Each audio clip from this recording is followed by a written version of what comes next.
the amount of value or net worth or true self-worth that we have, right, is all tied to how much more we give than we take. That's about it. This, like I mentioned, this is the key principle, literally the only thing, like if you contribute to someone's success or you attribute to that, right? Like this is really the key principle, right? So after I'm done with it, later during break, you're doing lunch or whatever it is, when you're on network or whatever it is, right? Then you all can see that this principle is true. Okay? Now, first thing is I want to talk about, so you all see today's theme, right, on the book. What does it say? Good, right? So earning by giving. I want to talk about this first. There's a reason why we talk about why we chose this theme, okay? And this is, and we have chosen it specially so that, you know, this is something that revolves around, okay? If you guys are finding, I think it's at the front page, right? Earning by giving. Okay, so earning by giving. Now, when we say, okay, let me ask everybody a question. What's the key thing that you want to earn, generally speaking?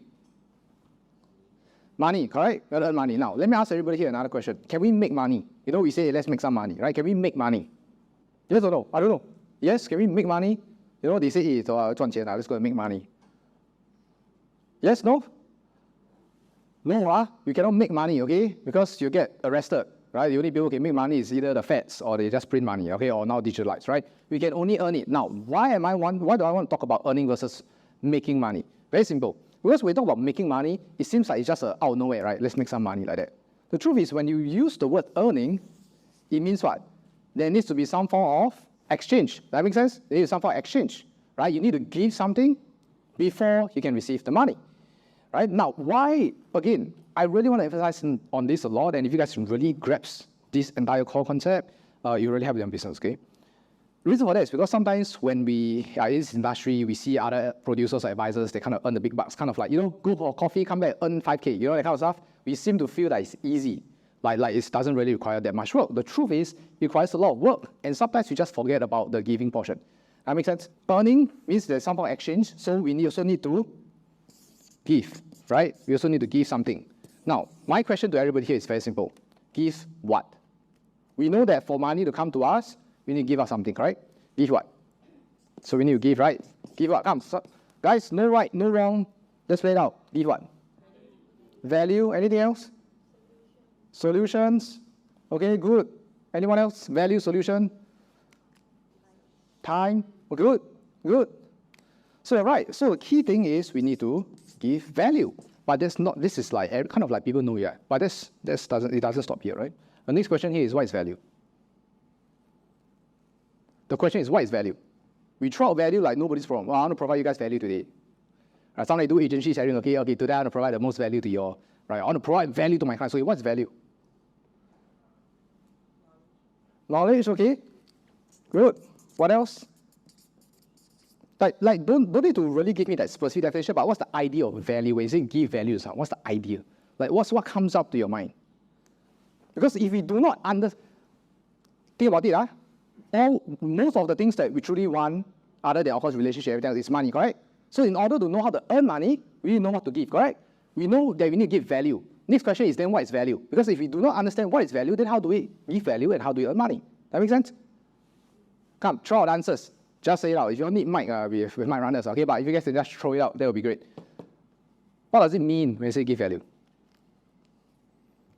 Yeah, y'all don't lie, I see the Instagram stories, providing value to my clients. Tell me, what is value? Clarity, okay. What else? So, knowledge, clarity, what else? Solutions. So if I go to you, Geraldine, and then I say, hey, you want a marker for you to write your notebook? What do you say? Write on the notebook, what do you say? Would that be a solution? Would that be value to you? Why not? Okay, because you have a pen. Okay, we'll talk about solution. Okay, what else? So you realize solution is yes and no. It's kind of like yes, right? But then a little bit no also. What else? Sorry? Anything that benefits, right? So if today I start talking about, okay guys, how to build better romantic relationships. Benefits, right? Everybody will benefit from having some good relationship right now. Would it be valuable for you guys today? If I start talking about romantic relationship, you know, how to talk, communicate to your partner, that kind of stuff. Is it beneficial? For most people, yes, right? Is it valuable? right? I hope you guys are getting something. It's beneficial, but it might not be valuable. Who say will be very valuable for you today? And tomorrow I start talking about romantic relationship. I scam you. I say come here for advisory stuff. I say relationships. Okay, Banco. Okay. You like have a private consultation. Okay. Okay. So not exactly also, right? Value versus benefit. Sorry. No. Okay. Come, guys. We need to get this right. Assurance, money, okay, all this. Yeah, okay, so if I give you a 15K right now, it will be valuable, right? Okay. Okay, money. And then who say again? Assurance, okay. Remove fear. Okay, remove fear, okay. Kind of remove fear, right? Which is so kind of solution, right? Okay, cool. What else? Realize, guys, we want to know what's value because we earn money, right? But yet, it's kind of like vague. That makes sense? So today, we're going to make it very, very clear, okay? So, value. When we say we want to provide value, guys, please understand this, okay? When we want to say provide value, there are a few components to it, okay? I'm not going to give the very specific one because there's perceived value and then there's value, right? But generally speaking, there are a few elements. The first one, the most key thing, is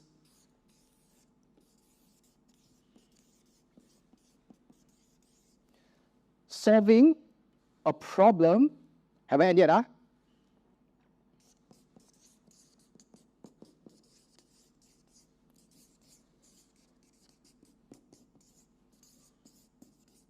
In short, how do we create value? What's value? Value is created when we solve a problem that other people want to solve. Sounds very simple, correct? But a lot of people miss this out. First, there must be a problem, right? So let's say, for example, Banco is having the best time on his relationships, right? Everything is well, everything else. I offer him solution, which is, hey, you want to, build a better romantic relationship. He might not feel there's value in it, right? Because there's no problem, right? That's number one. Number two is that Banco could have other problems that my solution is not appropriate for, right? So the key thing is you must understand that they also want to solve it, that they have a desire to solve it, right? Because if they don't have, then whatever you do won't even be perceived as valuable. That makes sense, right? So why is it so important? Because now I see a lot of IG stories, I coach a lot of people, right? Sometimes we say we want to provide value, we want to create value, or whatever it is. But the problem is that when we create value, we're creating for who actually? By right, it's for who? For the prospect, for your clients, right? But when the things that we create technically for ourselves, right? What we feel that is valuable. That makes sense? So this is the reason why, just now when Zach talked about benefits and everything else, right? Something can be beneficial, doesn't mean that it's valuable. Write this down. Something can be beneficial, but it need not be valuable. Important, okay? Sometimes you'll do what? CDL changes, right? Yada, yada. And is it beneficial? Sure. Is it valuable to that particular person or those people? Some of y'all do retirement, correct? You all talk to 18 years old. Okay, we all do retirement planning, right? If we do it for 18 years old, is it beneficial for him or her? Yes. Is it valuable for this person at this current point in time? Might not be because it might not want to solve. Unless we can help them to realize they have a problem and then create the desire for them to solve. I repeat, the 18-year-old might not care about retirement, whatever it is, but if we all know that if we help someone with the retirement stuff, they are going to benefit, agree? But they might not feel that it's valuable. So what you can do is, if we can help them to realize they have a problem, create a desire for them, and then offer the solution, then they will find it valuable. That makes sense? So, in all the things that you do, every time you say you want to provide value, first thing I just want you guys to think of is this. What's the problem that you want to solve? What is the problem that they want to solve? Now, again, maybe a little bit vague, so I'll give a few examples. Let's say we talk about posting content on social media. Who posts a little bit content here and there on social media?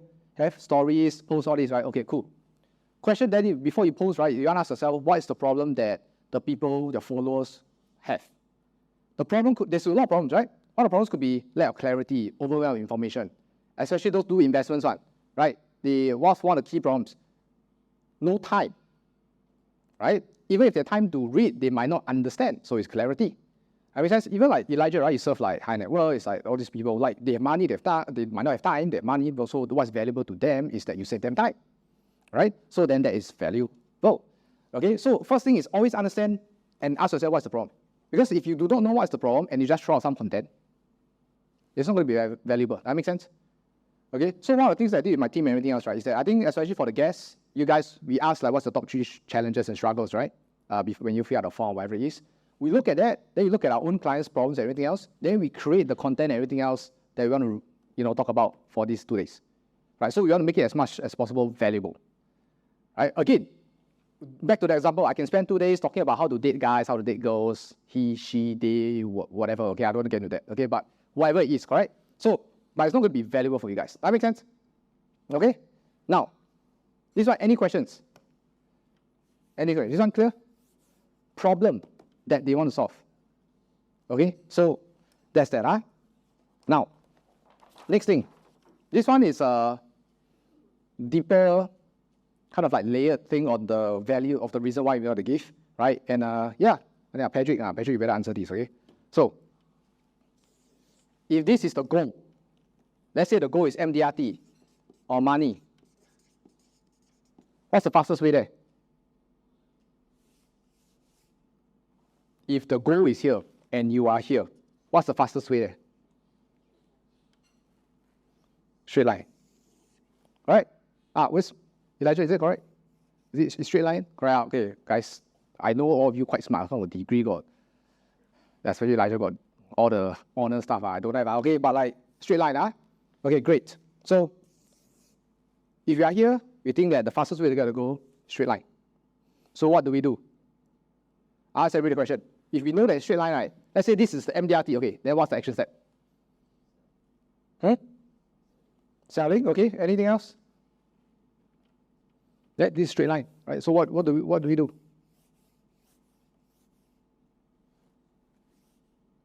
You all don't know? It's simple. Just sit down there, think and go reach. All you need to think. Visualize that you're at the end point already. Correct, right? That's what everybody said. Visualize it.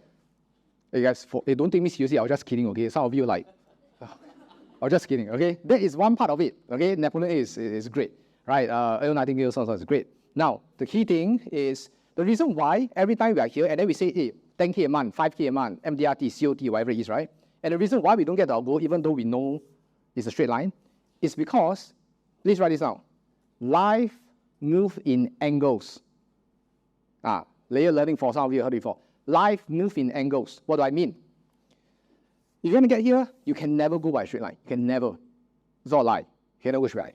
Life will always work in angles. What do I mean? Remember just now we say, if you want money, you need to earn it, correct? If you want to receive money, we need to give before we can get. That's basically it. So every time you guys want to think, okay, I want to hit my 2 rounds, I want to hit my 3 rounds, whatever the number is, I want to go my recruitment packs. Ask yourself, what can you give us?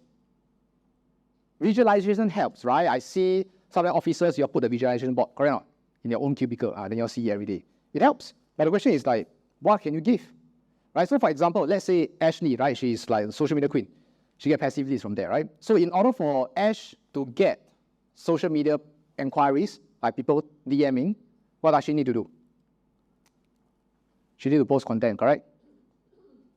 For some of you who wants to recruit, you cannot just wait for the person to come in. You need to do something, correct? Whatever that something be. So this is extremely important, right? And if you guys are thinking, okay, what's this conceptual stuff, right? It's basically going back to Isaac's Newton third law or something like that, right? For basically it says what? Like for every action, there's an opposite and equal reaction. That makes sense? Right? So this is super important to understand. Does everybody get this? Okay? You gotta give before you can get. You can never. Because the truth is this, if I ask everybody here to close your eyes and imagine, right? Imagine your goal. You see the number, you see the award. My next question is then, what's the action step? Question mark, right? Because like, it doesn't help you to move forward. So we always need to understand this. Okay? So for some of you who does like to do visualization and everything else, please remember this line, okay? Okay, you cannot visualize, say that I want to be at top of Mount Everest and then you suddenly, you're there. Okay? Doesn't make sense. Okay? So I just point this out. Okay? So this is give you can get. Okay? Now, we talk about solving problems, right? And then we talk about giving value, so on and so forth. My question next is, where do value come from? We say we know how, okay, so for example, right? Let's say I know Brenda got a problem. Then let's say I can identify the problem and I realize that I have a solution for her. So if I can provide a solution for her, she solve it, and then we have created value. Agree? Before anyone can do that, how can we provide value? Like, what must we do before we can do that? What must we do before we can identify a problem and then provide a solution? So you think about it, there's two components, right? If I put it very simply, there's a problem. Problem got two parts. Okay, but I'll talk about it. There's problem and then the solution. In order to help someone, we must first identify a problem. All right, able to identify there's a problem. So for some of you, let's say recruitment, right? The problem could be, maybe if you guys are doing, or ladies or guys, you guys are doing from other companies, or maybe from corporate or whatever it is. The problem, you need to identify what's the problem they have, right? Time, money, whatever it is, freedom, expression, whatever, right? So what's the problem? Now, after you identify a problem, what must you do? Can you just say, hey, Ben, you're going to die of cancer one day. It's going to happen because it's on statistics. Now, then do you think Banco will start buying insurance from me? But I help him identify a problem, agree? I identified that all of you are going to die. Then I give you a life insurance, sell your life insurance. Will you just buy like that? Anyone tried before? You go to talk to your prospects. They kind of like, they know the problem, but then I understand, they never buy. Have? Why? Because it's missing this second step. What's the second step? Throw it out. Sorry, rapport, no. Relatability, good try. Very good. Second thing, you need to help them realize that they have a problem.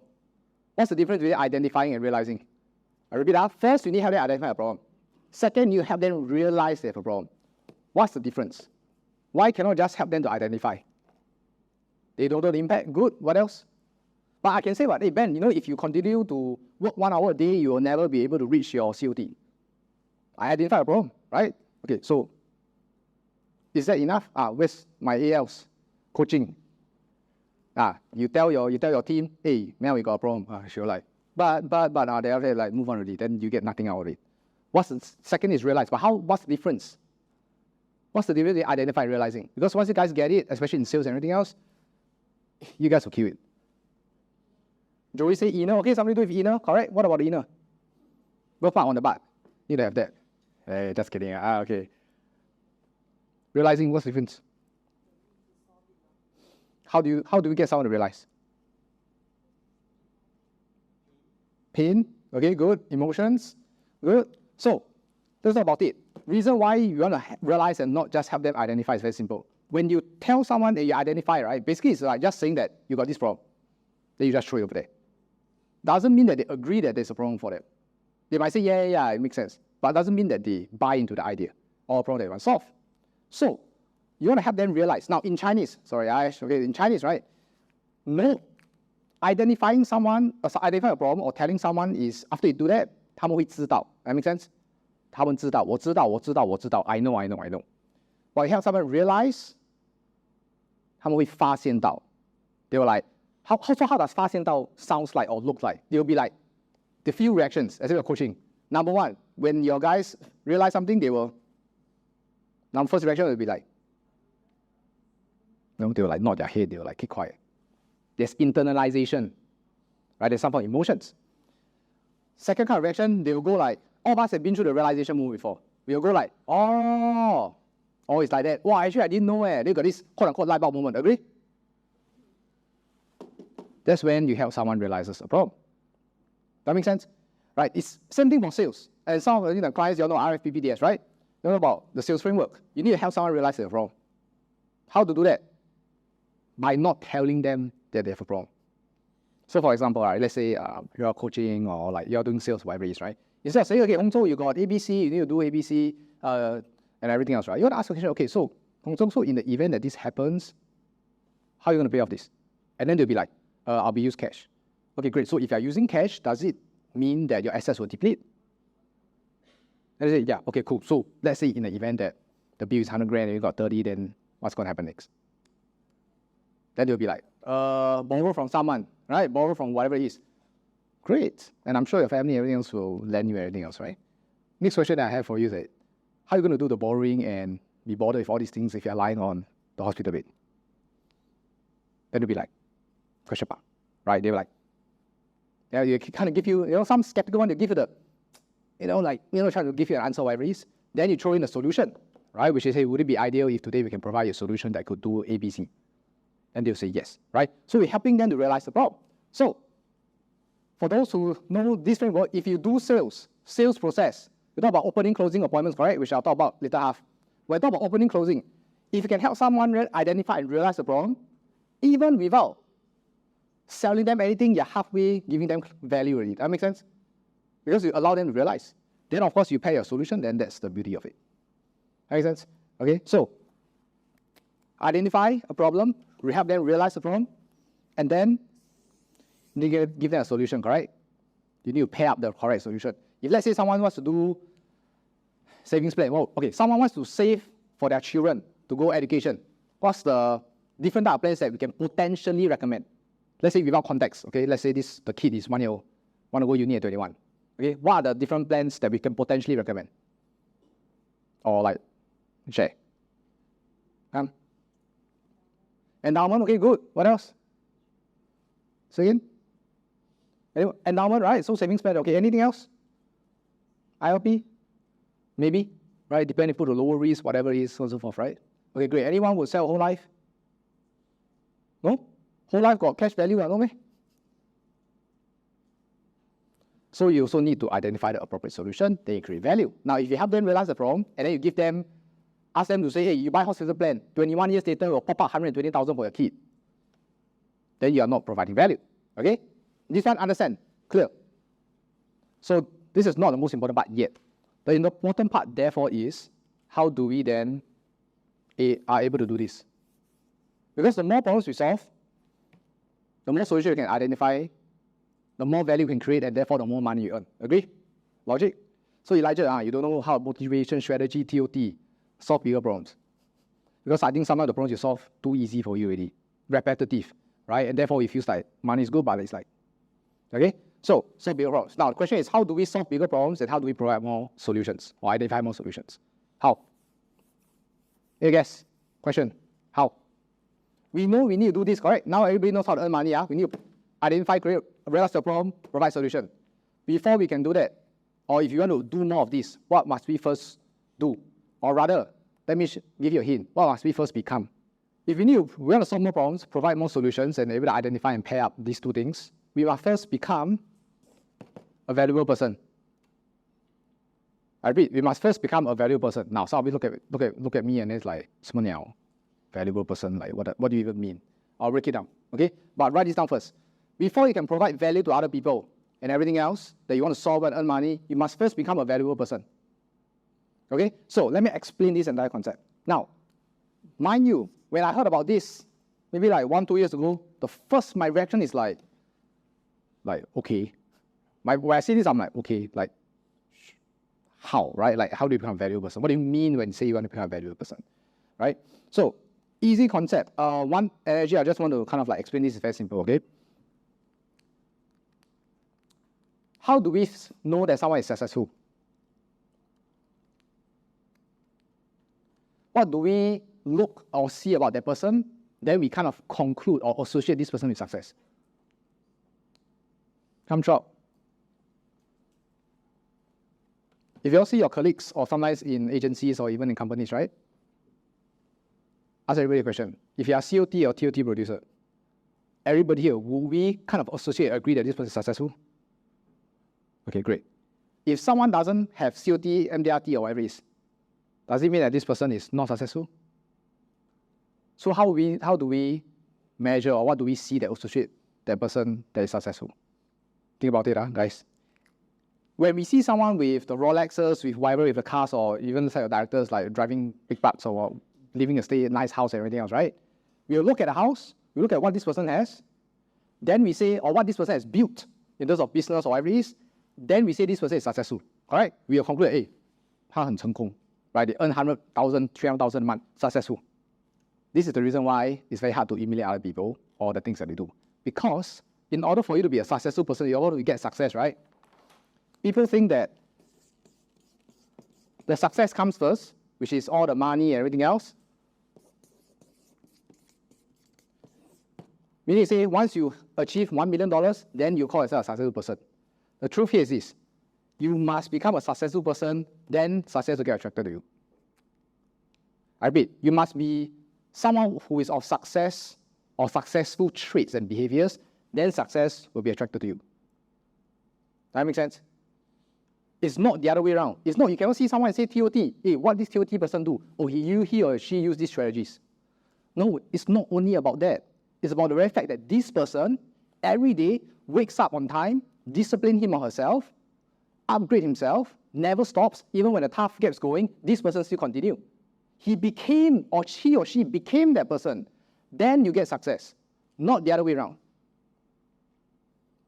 Does that make sense, everybody? It's the other way around. Okay? So, why am I saying this? Because, I mentioned, if you want to become a valuable person, right? If you want to be valuable, can provide value, you must always become the person that can do it. That make sense? So, pause here. All good. Next question. How? Correct? How? How to become a valuable person? Any ideas? When you say you want to increase value, come on guys, you'll go for a workshop, right? Then you'll post Instagram story, then you'll say, learning, upgrading myself to provide more value. Guys, that's the truth. I did it myself all the time, okay? So no shame, okay? I just do that. So, what are the ways to increase value? Right? We know that we need to become a person. So the question is, how do we become a valuable person? How do we become a valuable person? Shoot up. Come, this one. Everybody participate for this one. How to become a valuable person? Try new things, gain it. Okay, good. Try new things, gain more experience. Okay, so there's some form of doing, right? You know, gain experience, gain value. Okay, what else? Sorry? Learn? Good. So there's elements of what? Doing, correct? And then there's elements of learning. Very good. Then my next question to everybody here. What are the probably 3 or 4 areas that we can learn or do that will make us a valuable person? What's number 1? What are the things that all your agency, your companies, and everything else, and even here today? Training, correct? So, train for what? Knowledge, correct? Your new products, your agency training, you train for knowledge. So that's number 1. This is what every advisor, every AL would do. Not enough. And that's where most people stop. I tell you guys, I like to believe I meet more advisors than every single one of you and really sat down with them to talk, right? Most of them stop here. They stop at value. They stop at knowledge. They think that just go for more, and then like they become a valuable person. No. Don't believe me? Think of that one colleague. Hopefully none of us here, but if it is, at least it's enlightenment, right? Think of that one person who gives for all the training, workshop, events, pay for so much money, but then no results. No money, no achievements. Or this person go for everything. Right? So knowledge, not enough. Second thing you must have. You need to have skills. Knowledge is learning, agree? Skills is what? Doing. You need to start doing. Some of you, and I hear advisors all the time. I'll tell you guys a story, okay? When I first started this coaching thingy, which, happened out of nowhere, some people can't find me and then pay me coffee money and everything else. When I first started, right, I can coach people that are, not MDRT yet, right? Because I already did it, I know the steps. And then I start to have people coming in, right? There's already MDRT. Already. I'm like, hey, good for you, Every time I go to call, I'm like, well, I don't know how can I help this person, because like already MDRT, I blah, blah, blah. Until this video came in, and then I look at their sales process. I look at the way they do sales. Go by feels, one. Just go in, talk a bit, see the conversation, right? Rapport is 20 minutes of rapport, right? 10 minutes or whatever.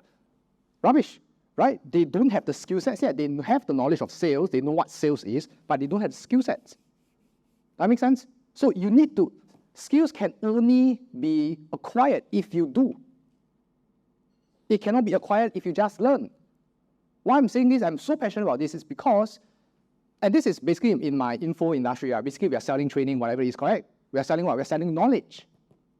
But the key thing you guys need to have is you need to acquire the skill sets. You cannot. Reading about learning how to do a push-up and doing a push-up is 2 different things, agree? You cannot get fitter and have a better body if you just read about push-ups. So, skill sets by doing.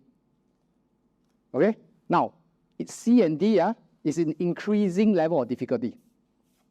A, I have no problem for all of you guys here, because everybody in this industry, we all know about learning and knowledge, right?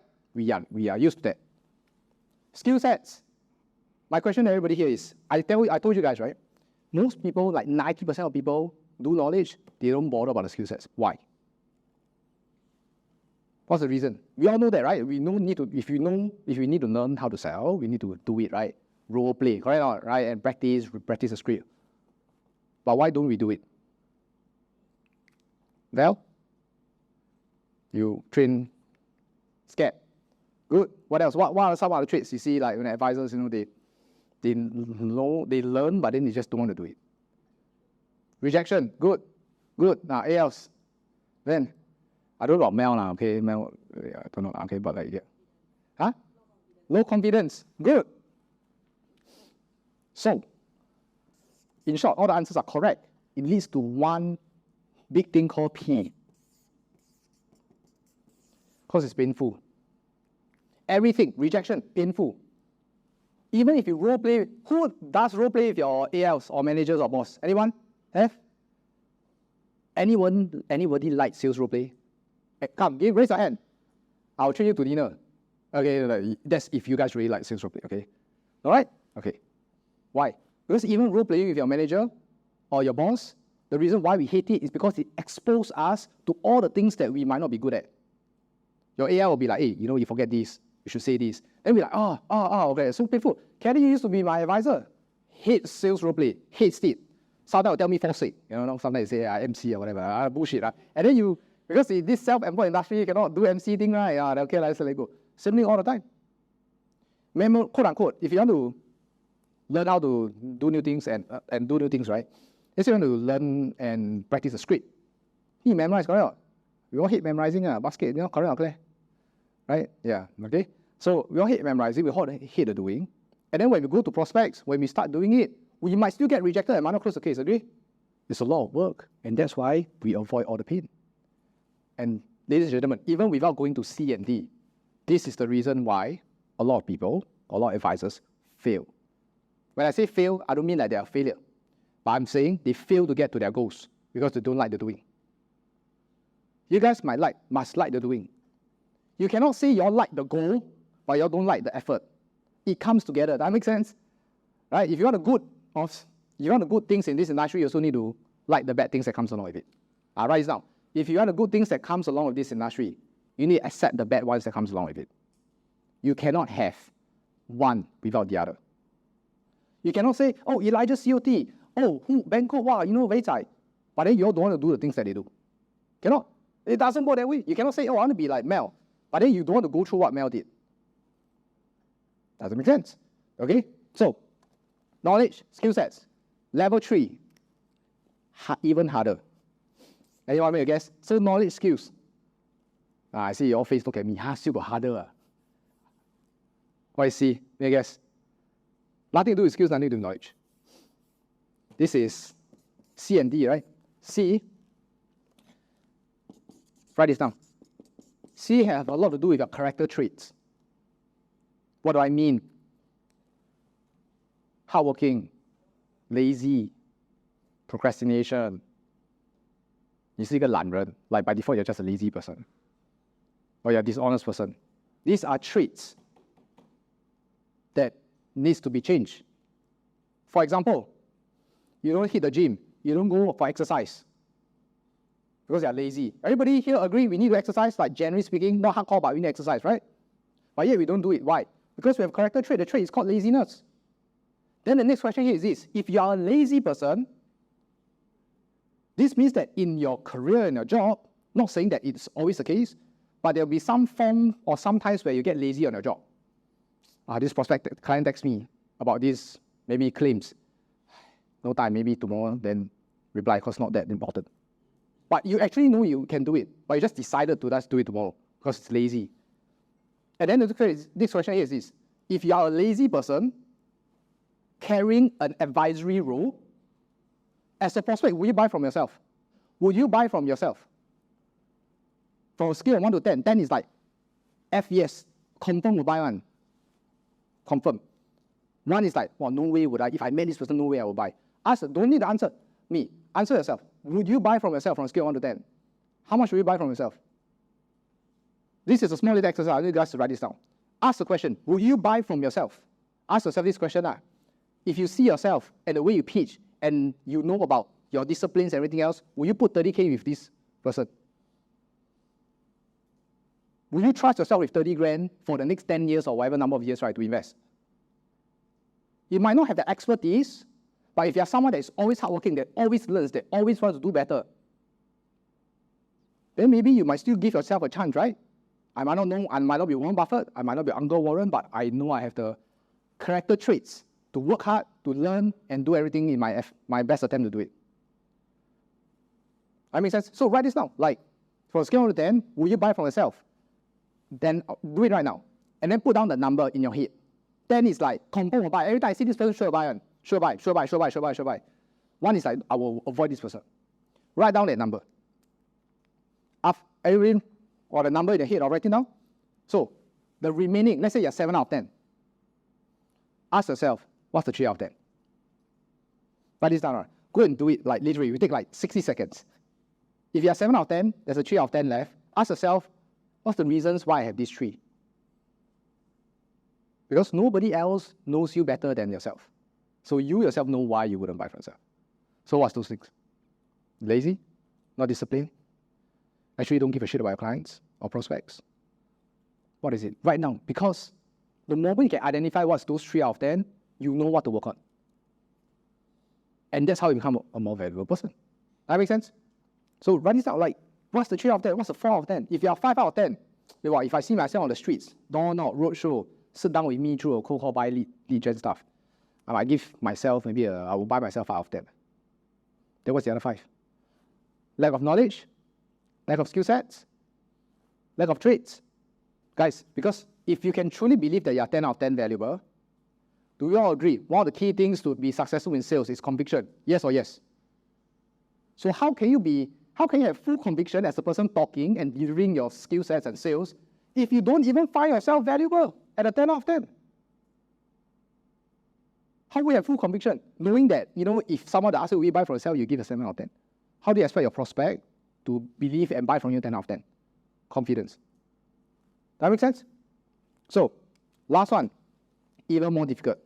First, there's knowledge. Second level is skills. Third level is character traits. Fourth level is your beliefs. This is your beliefs. Some of you will say and call it as limiting belief. Agree? Limiting belief. Let me tell you guys why you have limiting belief in a while. But the last one is beliefs. Now, the reason why, do you all know why we say we have limiting beliefs? This one, killer. You all know why we say we have? Everybody agree? We put some limiting belief on ourselves, we might not be able to do it, we might not whatever. You know why? The reason why we have limiting belief, right, is because we do not trust ourselves. I repeat, the reason why we have limiting beliefs is because we do not trust ourselves. Anyone have before? First year, you do 30K, then your manager say, hey, go for MDRT, or go for, in Prudential, what do you call it? President Club. Right, whatever, go for it. Then what you say, hey, boss, cannot lah. Hey, they already siao 1 minute ago. You all straight away say cannot, right? It becomes like impossible to you. And then we say that could be from maybe a coach, maybe like Val or like Van. When you look at a guy saying like, hey, that's a limiting belief. I believe that you can do it. And it's possible. But then they say cannot. Because they don't trust themselves.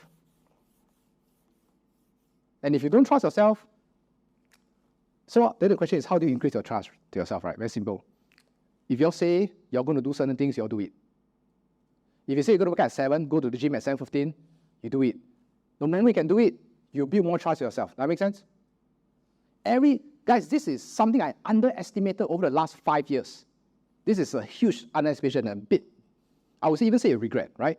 That I want to share with you guys, which is, if every single time we say we'll do something and then we don't do it, we are breaking the trust with ourselves. And if we don't trust ourselves, we have low confidence. So some of you here feel like you don't have enough confidence because you don't trust yourself. So you have to trust yourself by doing the things that you say you want to do. And actually, that's the easiest part. Some of you in your heads might be, oh, means I need to wake up tomorrow 5 a.m. 5 a.m. No. If you all usually wake up at 8 a.m., then you all say you want to wake up at 5 a.m., right? Might be a little bit hard, correct? There's a high chance that you might fail. How about just say you wake up at 7:30? Then when you wake up at 7:30, you feel good. You'll be like, hey, right? And then it goes on and on and on. Instead of gymming for 1 hour, 30 minutes, then you build the trust, so on and so forth. It's less about the results of going to the gym. It's about that act of fulfilling that promise. That makes sense? Okay, so this is super crucial because everybody will talk about skill sets and tactics and everything else, which I will in later half of the morning. But this is super key. Cool? Any questions for this one? These are 4 things. Ben? No? Okay, so knowledge, skill sets, traits, beliefs. Now, if you guys are asking which one should I work on first, it's kind of hard, right? Because you know you need to learn about, you need to do you, but then if you're a lazy person, then you won't do, correct? Then how? Just do lah, okay? Just go and do. Go and do. All my ALs, I'm going, please keep them accountable, go and do. Make sure you go and do. Because insights, write this down, right? Insights, no, actions leads to insights, more than insights leads to actions. I repeat, your actions leads to insights, more than insights leads to action. The doing will reflect a lot more about what you know and what you don't know, rather than reading and learning about it and not doing. That makes sense? Okay? So, for traits, skill sets, simple, right? Learn how to sell better, learn how to pitch better, learn how to prospect better. Once you're able to do this too, you earn a good amount of money. If you want to be really successful, and let's, for the sake of this conversation, we say successful as someone that achieve like COT, TOT, whatever it is. If you say you want to be that, you need to work on your character traits and belief. That's why it's hard. Do you realize one thing? He just said like valuable person. He talks about the person. Less about this. Less about knowledge. Because knowledge everybody can have.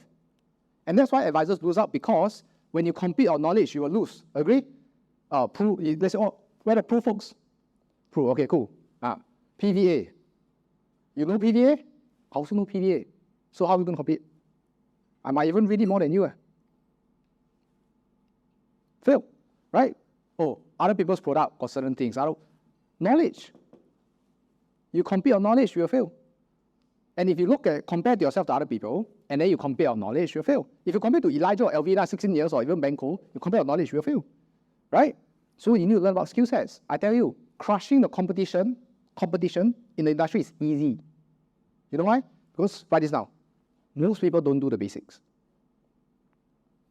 Crushing the competition is easy because most people do not do the basics. What is the basics?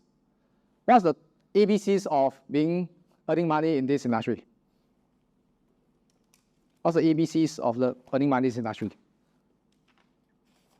Come, all the advisors here, apart from the AL, what will AL ask you to do? Huh? Start with P1, what's that? Prospecting, correct or not? After you prospect, you get appointment, then what you do? Correct. Do prospecting sales off, correct or not? Then C is what? C maybe is, someone say close? Now, same, right? Prospecting sales. Last one, CS, client servicing, right? Planning, so on and so forth. A, B, C. Basic enough? Yeah? Yes, agree? Basic. Everybody been through training, right? Prospecting got what? Roadshow, cold call, door knock, warm, cold, lead gen, campaign, mommy gift, whatever it is. You all know that. Sales, same thing, right? Not solve a problem, learn how to pitch. Pitch what? Pitch concept. Pitch yourself, pitch product. These 3 things. Basics. Client servicing. What's the most basic form of client servicing ever that we are taught to do? Policy review, correct. Basics also, correct. How many of us do that every single day? Either one of these. Basics. You don't even need what? You don't even need some training or whatever. Basics. Your agency really taught you. But most people don't do it. Most people don't. Because if you think about it, prospecting, sales, and client servicing, right? It's not so much about the knowledge, agree? It's about the action, it's about the skills. How do you prospect? You don't want to be, no disrespect, you don't want to be the auntie or uncle, right? Who just go to every table, give tissue paper.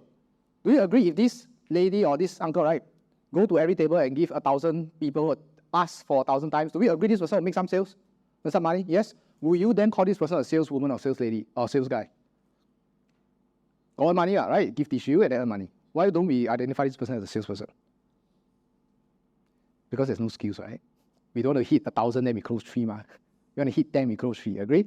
Skills. But these are the ABCs. I can tell you 100% most people don't do the ABCs. If there's only one thing you'll take away from here, you'll just focus on doing the ABCs. Whatever you're doing. Cold call, right? Lead gen, shielding, whatever it is. Roadshows, right? Now roadshow is the new trend now. Everybody tell me roadshow. All my friends will tell me roadshow. If you just do it without stopping, that's fundamental number 1. Then you start making sales. If you can just do this shit, life is simple. You want to earn money? 1, 2, 3. Agree? Then the question is, why don't we do? Because it's painful. Who here did roadshow this year? Raise your hands. Yeah? Okay, cool. Who love roadshows? Come, be honest. Love it. You're like freaking every day. Hey, boss, sign me up for more slot. I want the one at Expo. Anyone? Why not? Because it's painful. It's damn bloody painful. First, you stand out there. Secondly, everybody look like you as scumbags. Third, you try to put people to sit down. And then fourth, you need to faster do some pitch. Agree? They might not even end up in closing because the person will tell you, let me think about it. Sorry, I'm in a rush. Your hand sanitizer, not useful to me. Because it's painful. I want everybody to write this down and remember this, okay? Okay, do we agree in this industry hard? Like not easy all the time, there are hard times? I just want you to remember this and run this down. Every time it gets hard,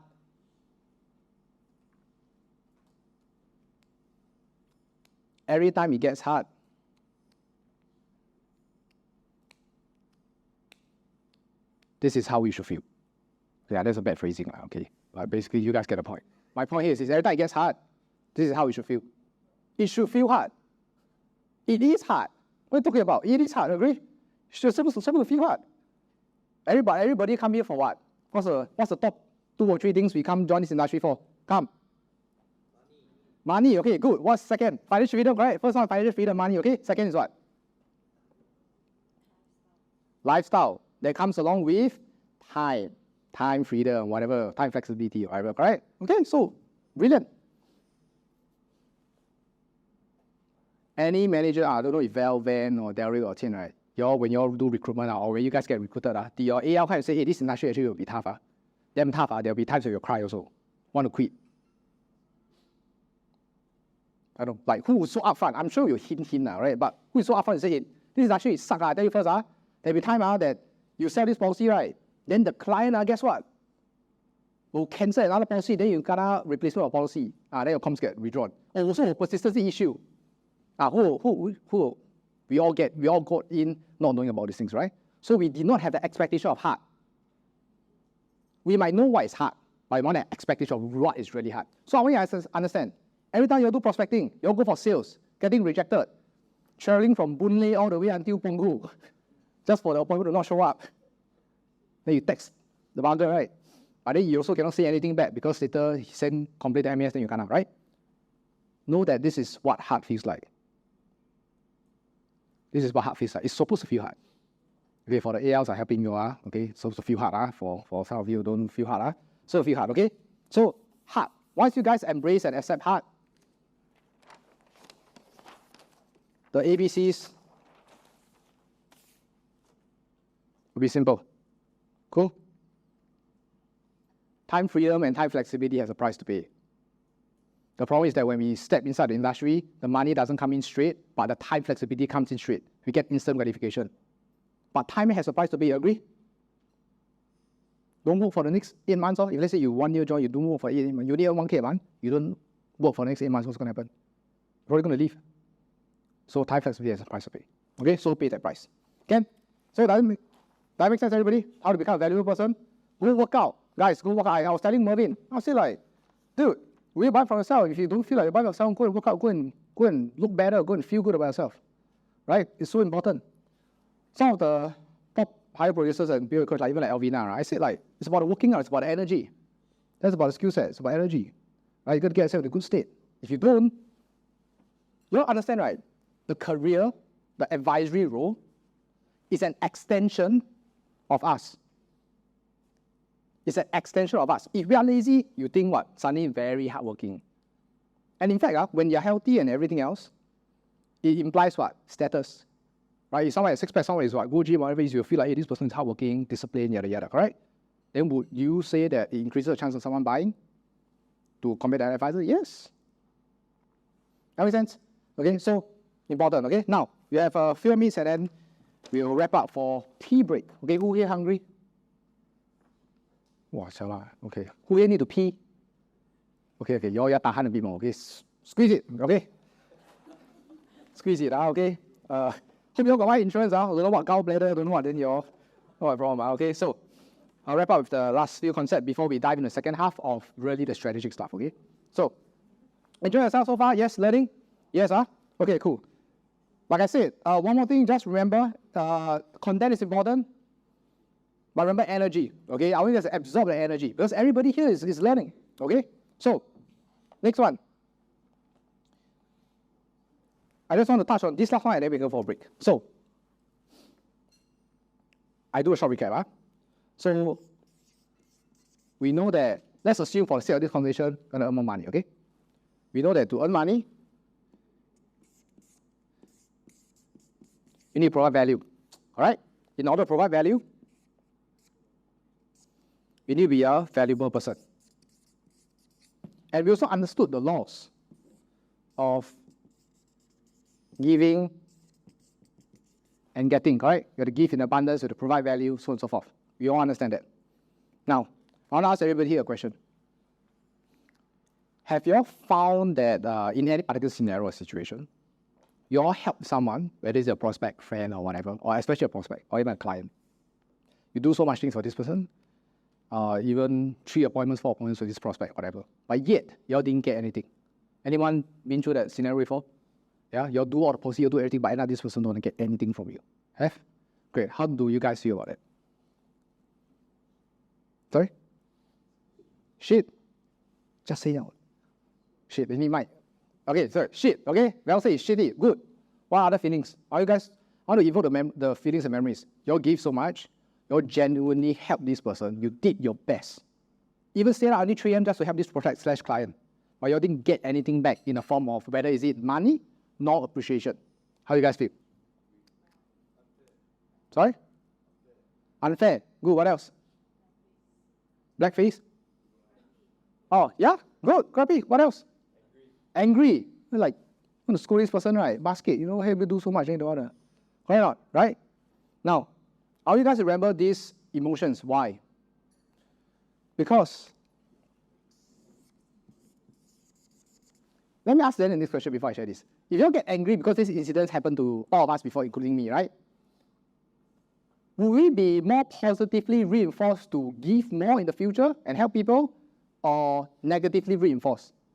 Meaning, say, someone, reject you or whatever it is after you did so much. What will your next reaction be?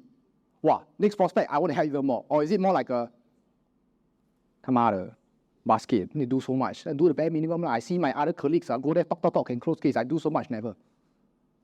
Which one will you guys be? You all want to do more or will you guys do less? Do less.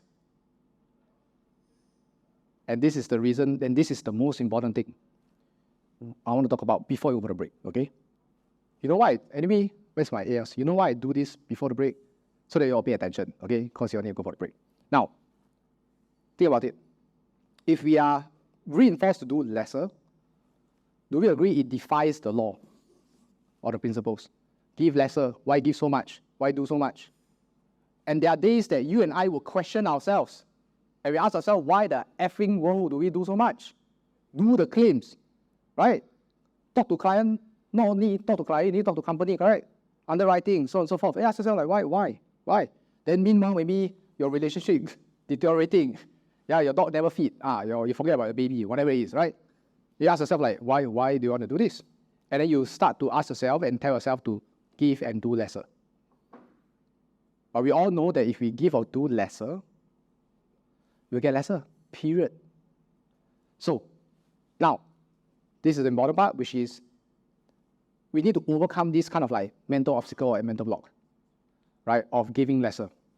And one of the things I felt was very, very helpful even for myself when it comes to giving and getting, right? There are two ends of the spectrum, two groups of people. There's the people who give and the people who only get. So, people who give, there are two groups of advisors, usually two groups of advisors actually, man, okay? The advisors who just only give, we need to say, don't care about sales, get rejected, they might keep give until they burn out. I don't know anyone like that. Now, give until keep. Hopefully, you all have someone like that, okay? Okay, not like, okay, but give until burn out, right? Let me ask you a question. If someone keep giving, do we correlate the person giving with, okay, who is more likely to be successful? The person who only selfishly keep asking and getting, or the person who keeps giving?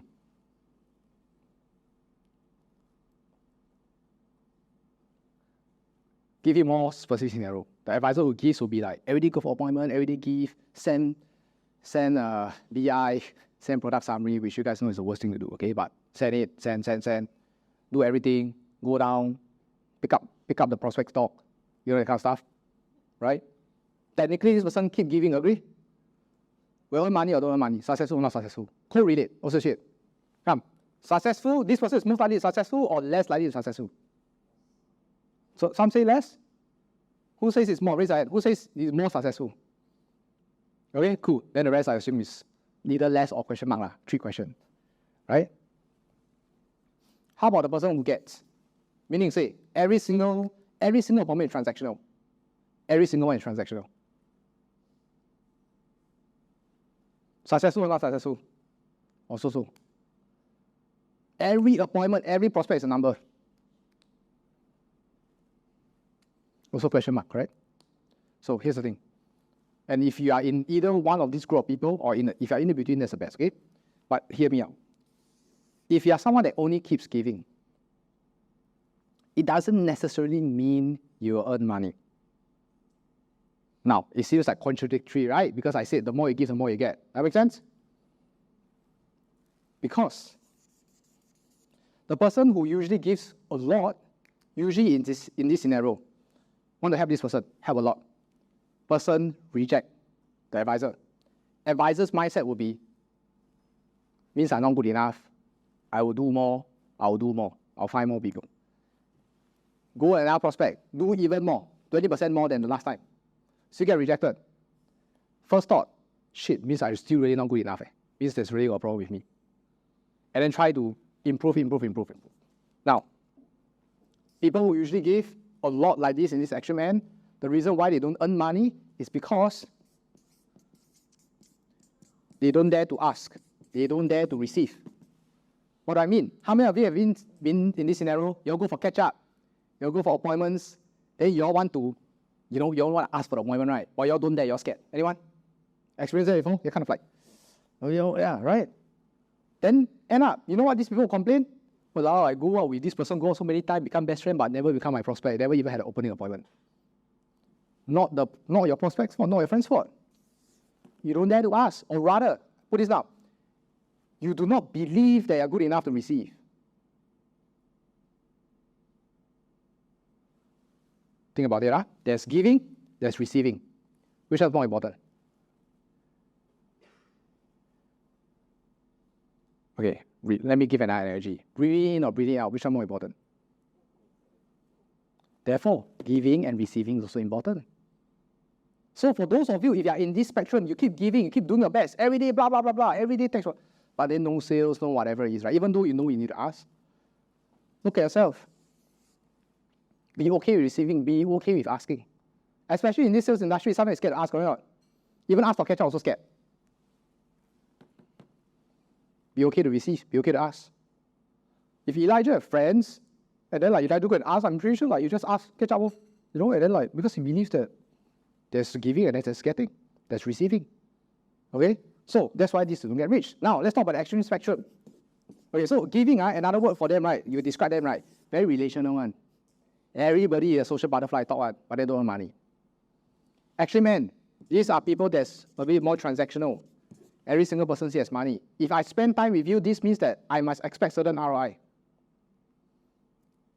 Now, they actually do earn money.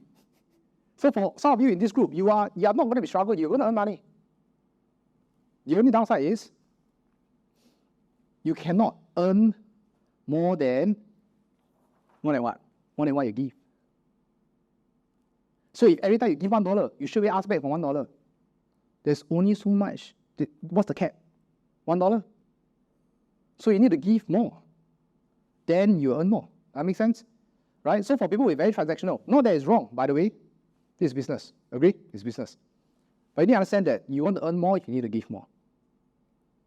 Those who deal with high net worth clients, we're talking about people who are like 20, 30 million, they'll buy a 5 million, 10 million UL, the kind. You think what, one appointment straight away close? Anyone done that before? One appointment, 10 million UL. Anyone? Do you agree the larger the premium, the longer it takes, generally speaking, or relatively speaking, compared to smaller cases? Right? Relatively speaking, right? Unless you have very close relationship with this person. But if you have close relationship with this person, this means they are more relational, they're less transactional, right? So some of you have maybe experience with people working, maybe earning like 2-3 million a year. You try to close them. Are they more transactional or more relational? Relational. I have friends, people who earn like way more than me, like 10 million a year take home, crazy. The way they choose their advisors is based on relationship. Okay, I would say relationship first. They will see whether this person has expertise. If this person has experience and has expertise, then you start to look at, then you qualify for next stage, which is, can I trust this person? Which means to say, if in order to trust, you need to have relationship, all right? Remember the concept just now? If you want someone to trust you, you need to first trust yourself. Can you see?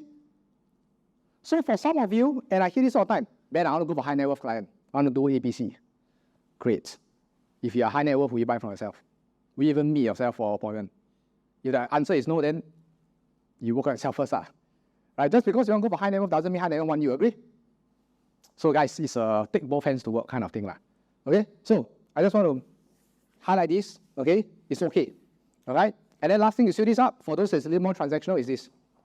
Again, transactional, no good or no wrong or right. No good or bad. It is what it is.